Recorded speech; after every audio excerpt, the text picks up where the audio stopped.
Olá, hoje estou em um MINI Countryman. Neste vídeo vou mostrar como manusear o câmbio automático.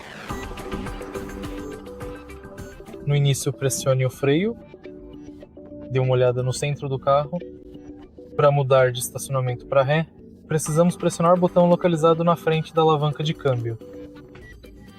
Puxe a alavanca para ativar a marcha ré.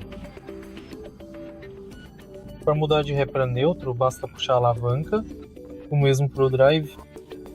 Uma vez que estivermos no modo drive, podemos empurrar a alavanca para a esquerda para ativar o modo drive sport.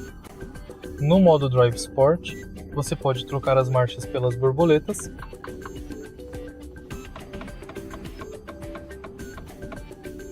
Se você achou este vídeo útil, por favor, curta, comente e se inscreva no canal.